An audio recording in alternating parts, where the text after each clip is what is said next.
Hello, my name is Swami. The topic for the seminar is Genetic Diversity and Characterization of Rhizobium Species from Aurangabad district. Firstly, we know plants needs number of micro as well as macronutrients for its growth and development, and one of those is nitrogen. Nitrogen is essential macronutrient for the plants as it is the part of DNA, RNA, proteins, enzymes, etc.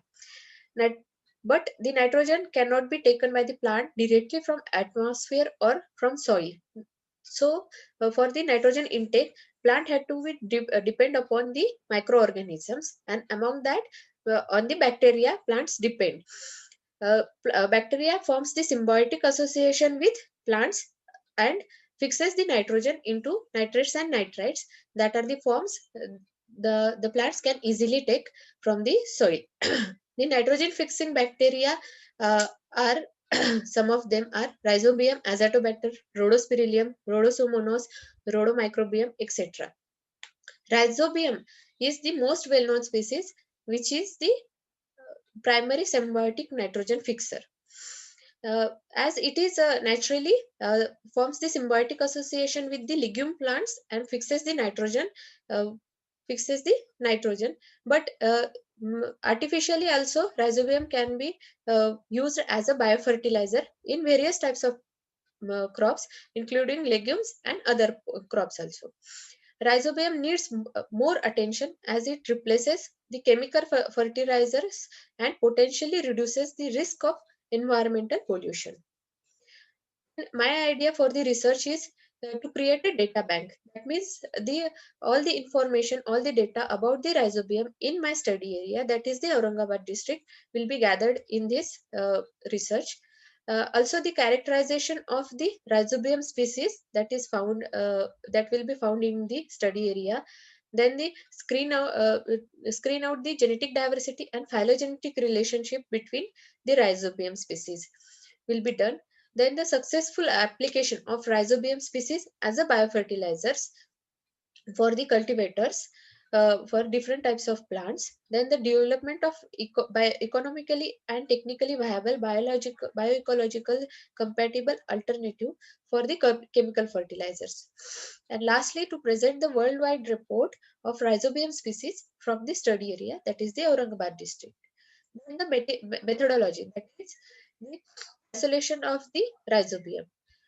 Firstly, we have to collect the healthy and pink colored juvenile root nodules from the legume plants from different talukas of the Aurangabad district. Then the surface sterilization of root nodules, that is the excess of soil and mud particles attached to the root nodules will be sterilized with the help of tap water as well as the chemicals, that is the alcohol.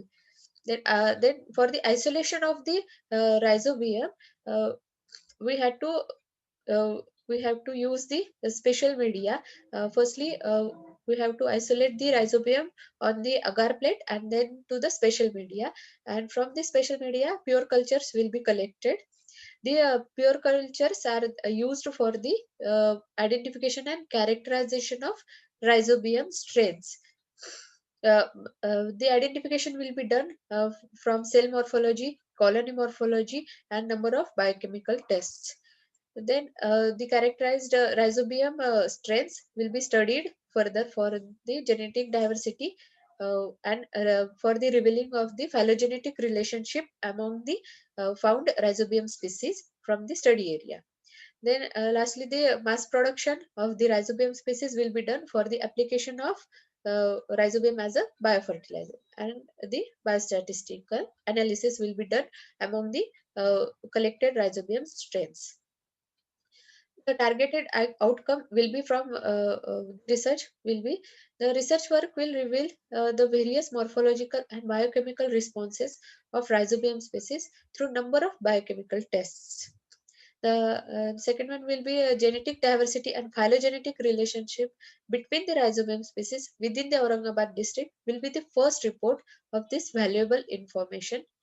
The ultimate result of research will provide technically viable, bioecologically compatible alternative for chemical fertilizers in minimum price for the cultivators, that are the farmers.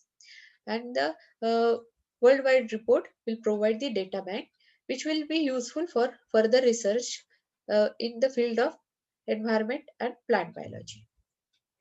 Thank you.